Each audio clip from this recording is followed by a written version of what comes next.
Halo allemaal. Salam kullukum. Welkom op mijn kanaal. Smeg is Fictory Bahal.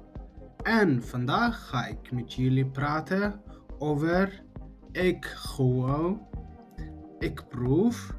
ik slik, ik ruik, ik zie, ik hoor እንዳበልና ክንመሃር ኢና ik gauw ማለት ኣነ ይሕይኽ ማለት እዩ ik gauw brood እንዳበልና ክንመሃር ኢና ik proef እንድሕር ኮይኑ ከዓ ኣነ ይጥዕም ik proef soup ik slik እንድሕር ኮይኑ ከዓ ኣነ ይውሕጥ ik slik pill ወይ ድማ ሜዲሳይን ክትብል ትኽእል ኢኻ ik rauk እንድሕር ኢልካ ከዓ ኣነ ይሽትት ik zie እንድሕር ኢልካ ኣነ ይርኢ ik hoor እንድሕር ኢልካ ከዓ ኣነ ይሰምዕ ማለት እዩ እምበኣረይ ከምዚ እንዳበልና ክንመሃር ኢና ሼር ላይክ ኮሜንት ኣይትረሳን ኢኹም ኣሕዋተይ እምበኣረይ ትምህርትና ንቐፅል ik gauw እምበኣር ንርኢ ሕጂ ቁፅሪ 1 ik gauw ኣነ እሕይኽ ማለት እዩ ኣነ እሕይኽ ድሽ gauw ማለት ኣስናንካ ክትሕይ ከሎን ከለኻ ማለት እዩ ማስቲክ ክኾን ይኽእሉ ካልእ ነገራት dus ik beweeg mijn tanden en mond om voedsel te malen እንታይ እዩ ኣስናነይ ይንቀሳቐሶም ኣፈይን ኣስናነይ ይንቀሳቐሶም ምግቢ ንክሕቅቕ ማለት እዩ ፉድ ሴል ማለት ምግቢ እዩ ባር ቁጥሪ 1 ሕጂ ንረብዚ ik gauw ኣነ ሕይኽ ኣብኣ ኮላ እዚኣ ማለት እዩ ታርእስቲ ik gauw ኣነ እሕይኽ ክልተ እንድሕር ኢና ik gauw brood ik gauw brood ኣነ ባኒ እሕይኽ ድሪ እንድሕር ኢና ድማ ik gauw rice ik gauw rice ኣነ ሩዝ እሕይኽ ማለት እዩ ik gauw rice ኣርባዕተ ድማ ንርአ ik gauw vlees ስጋ ik gauw vlees ኣነ ስጋ እሕይኽ ሓሙሽተ እንድሕር ኢና ik gauw appel ኣነ ድማ ኣፕል ይሕይኽ 6 ik gauw langzaam ኣነ ድማ ቀስ ኢለ ይሕይኽ ik gauw langzaam 7 ik gauw snel ቀልጢፈ ይበልዕ ቀልጢፈ ይሕይኽ ik gauw snel langzaam እንታይ እዩ ቀስ ምባል እዩ snel ምቕልጣፍ ማለት እዩ 8 ድማ እንድሕር ኢና ik gauw goed ኣነ ጽቡቕ ገይረ ይሕይኽ ik gauw goed misschien ik heb goeie tanden misschien toch dus ik gauw goed ኣነ ጽቡቕ ገይረ ይሕይኽ 9 እንድሕር ኢና ik gauw mein eten ኣነ ንናተይ ዝብላዕ ይሕይኾም ኣነ መግበይ ይሕይኽ ik gauw mein eten 10 ik gauw in mein mond ኣነ ድማ ኣብ ኣፈይ እየ ዝሕይኽ ማለት እዩ ኣብ ኣፈይ እሕይኽ ንምባል እዩ ባር ሕጂተን ቦርደን ብሮድ ባኒ እዩ ራይስት ሩዝ እዩ ፍሌስ ስጋ እዩ ኣፕል ዝብላዕ እዩ ላንግዛም ቀስ ምባል እዩ ስነል ምቕልጣፍ እዩ ሁድ ጽቡቕ ማለት እዩ ኢተን ዝብላዕ እዩ ሞንድ ከዓኒ ኣፍ እዩ ሞንድ ከዓኒ እንታይ ኢልናዮ ኣፍ እምበኣረይ ንቐፅል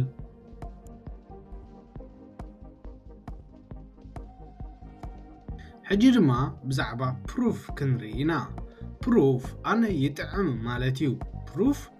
ኣነ ይጥዕም ik proef እንድሕር ኢልካ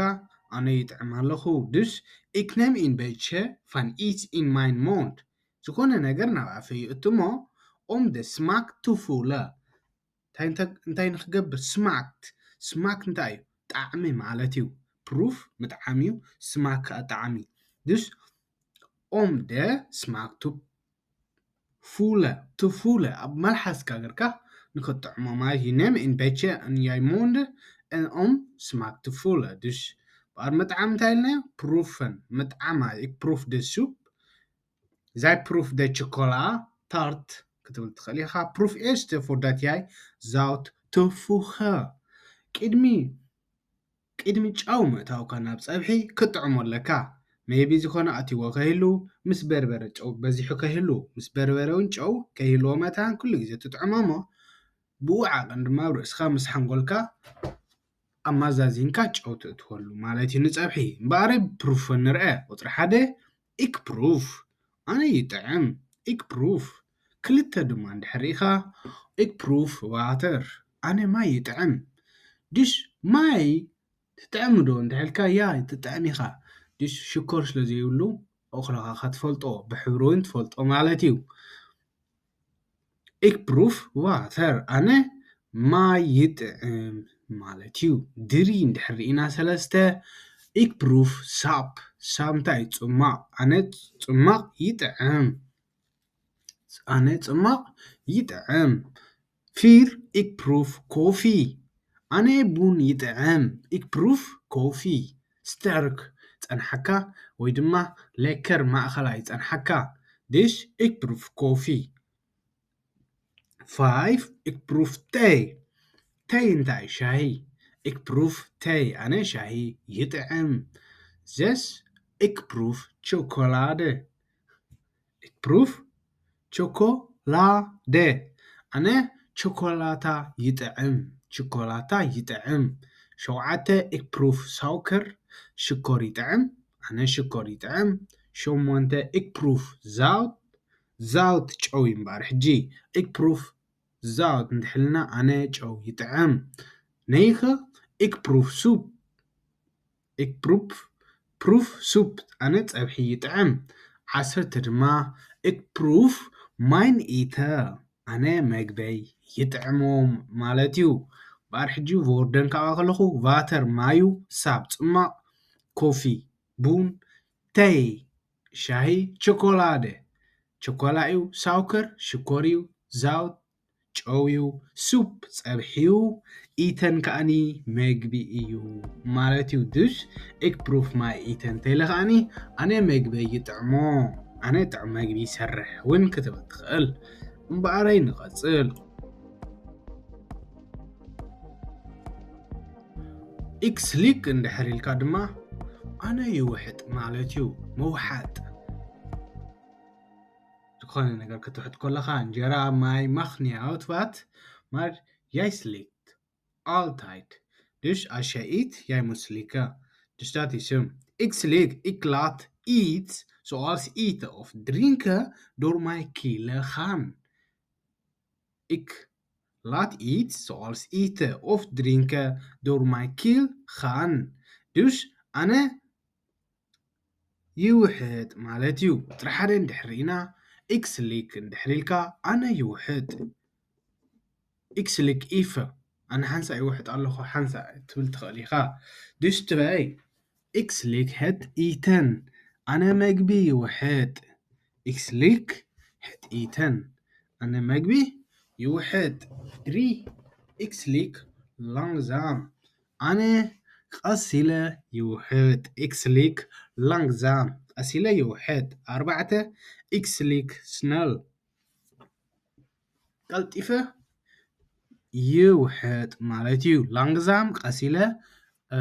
snel ድማ ቀልጢፈ ይውሕጥ ማለት እዩ ኢክ ስሊክ snel ኢክ ስሊክ langzaam 5 ኢክ ስሊክ water ኣነ water ይውሕጥ ማይ ይውሕጥ 6 ኢክ ስሊክ mein pill pill እንታይ እንድሕር ኢልና ከኒና ድሽ ኢክ ስሊክ mein pill ናተይ ከኒና ይውሕጦ 7 ኢክ ስሊክ rice rice ኣነ ሩዝ ይውሕጥ ኢክ ስሊክ rice 8 ኢክ ስሊክ flesh ኣነ ስጋ ይውሕጥ ኢክ ስሊክ flesh 9 ኢክ ስሊክ fruit ኣነ fruit ፍሩታታት ይውሕጥ ስሊክ fruit 10 ኢክ ስሊክ in mein mond ኣነ ኣብ ኣፈይ ይውሕጥ ማለት እዩ ኢክ ስሊክ in mein mond dus ስሊክ እንታይ ምውሓጥ ማለት እዩ በኣረይ ንቕድሚት ንኸይድ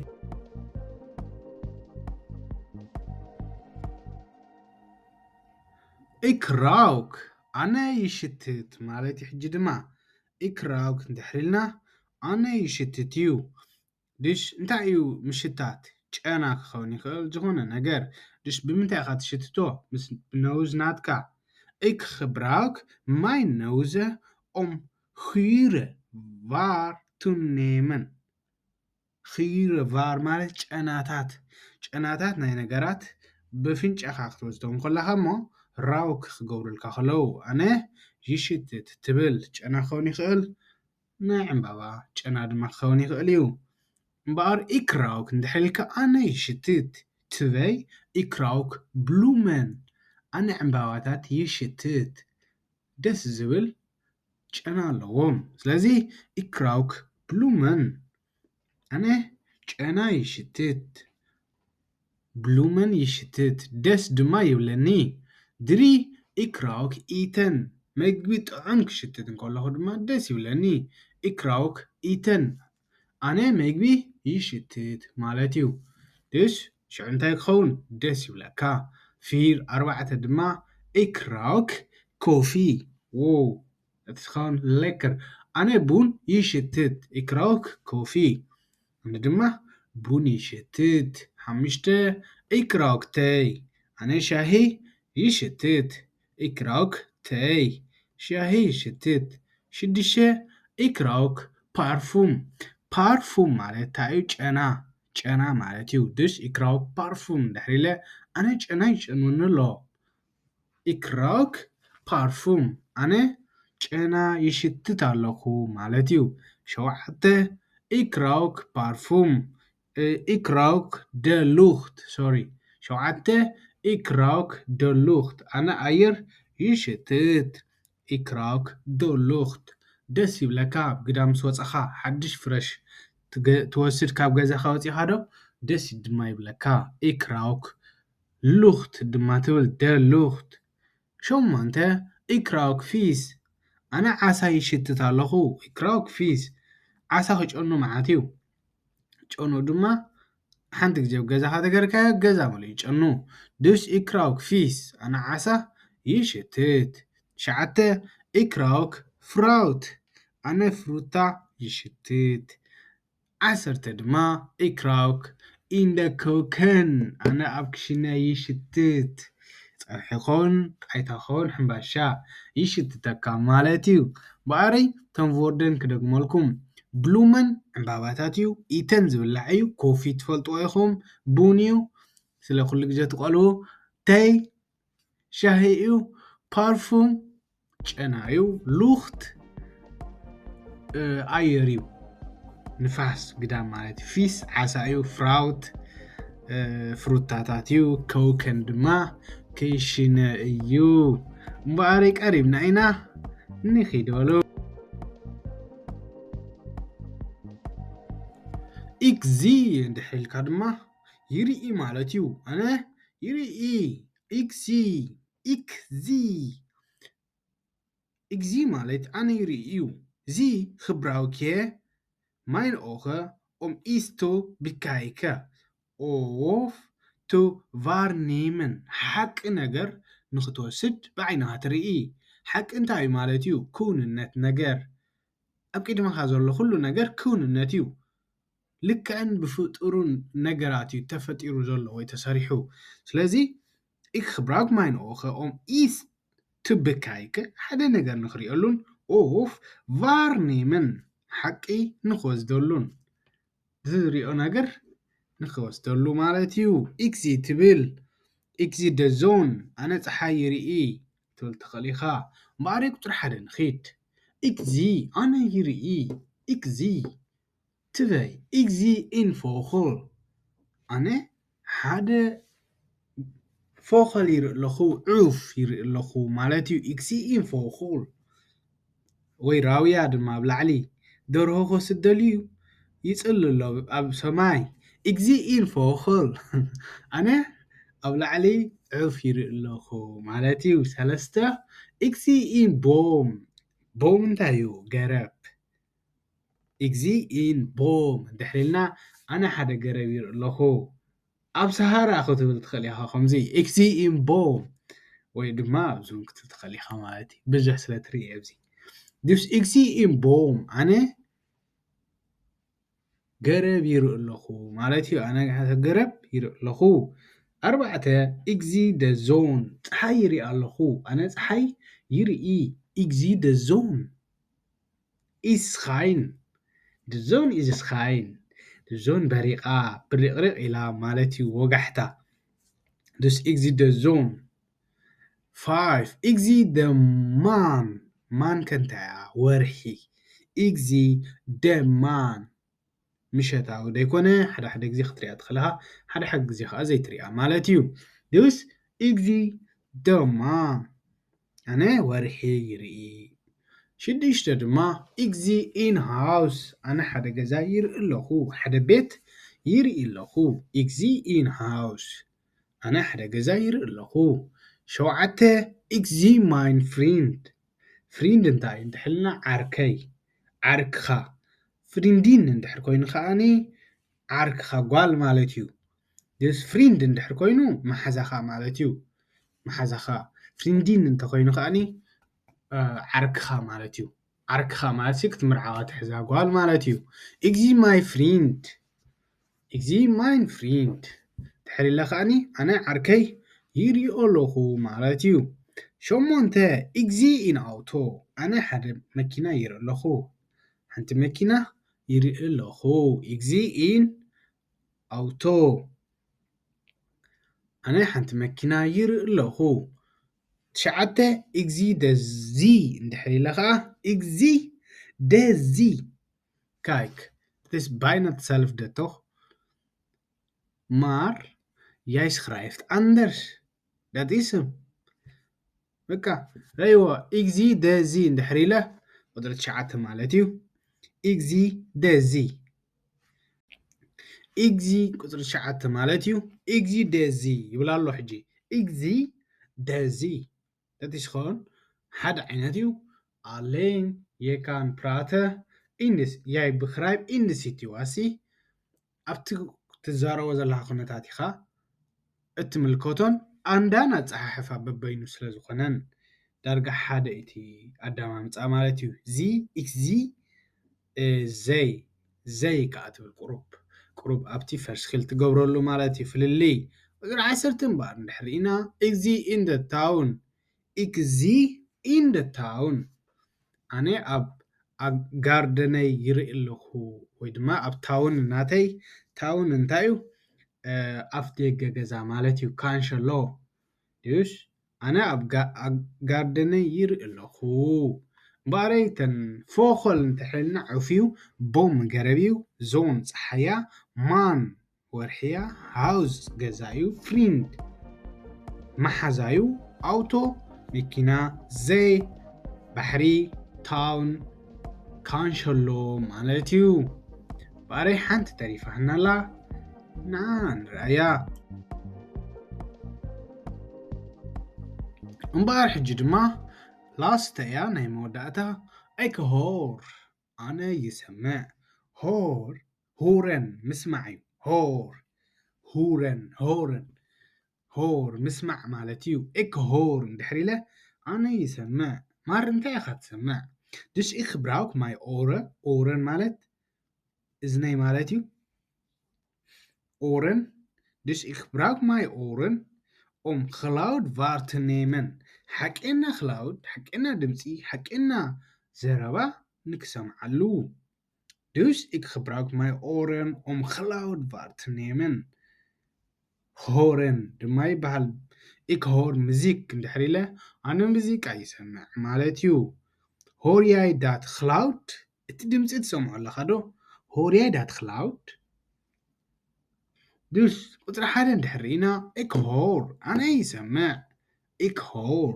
ክልተ ik hoor muziek ኣነ ሙዚቃ ይሰምዕ ik hoor muziek ኣነ ሙዚቃ ይሰምዕ ድሪ ik hoor een vogel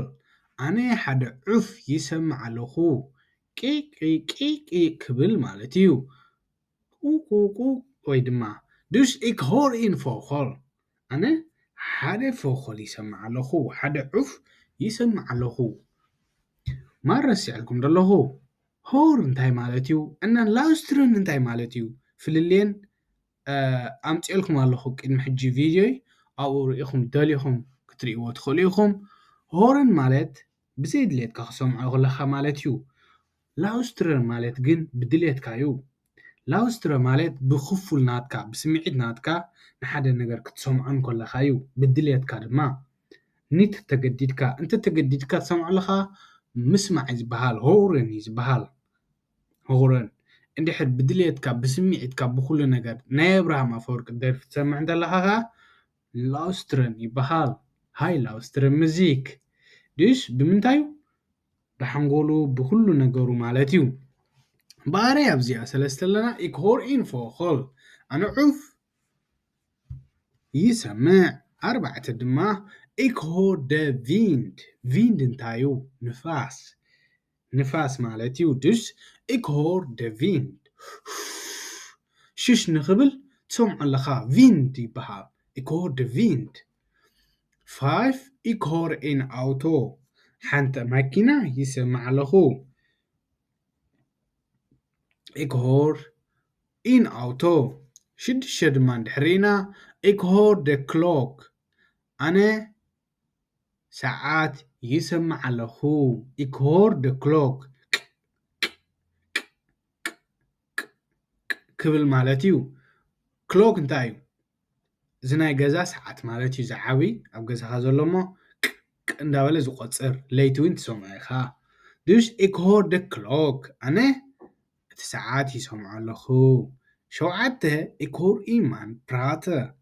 أنا حدا سب كزارب يسمع لخو إكهور إيمان براتا أنا سب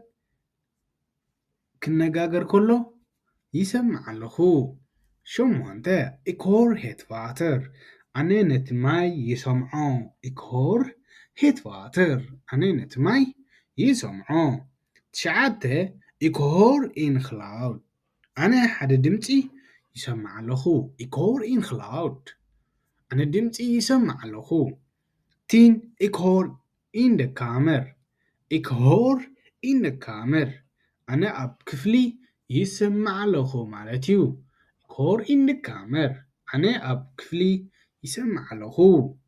مباري موسيقى تفلطوا ياهم مغنياتنا يا إبراهيم سلت سمعوا نايمان سلت سمعوا فاخل عف مالتيو فيند نفاسي لكم أوتو تفلطوا ياهم معالتا بتقاهم سلت حلف ويدما سلزلهكم كلوك ساعات مالتيو براتا مزرابيو فاتر مايو خلاود دمتيو كامر دما جزا مالتيو اتي ازيو فلوت اوتو مزيك دارغا سلت فلطويه تي ترجمو مالتي اوتو مكينا مالتيا مزيك كاني مزيك مالتيو مباري يوحاتي نلوم زبلكون ازياتني نيرن بخالق بزبلة أكساب زملسكم إزين متأنحي كخناكم دقاقمو دوابيلكم مسكي كما يزدمات ويدما انتاي دلالكم أو حنقولكم كتأتوا وفتنا قليكم مبارين لو معانتي سناي مشات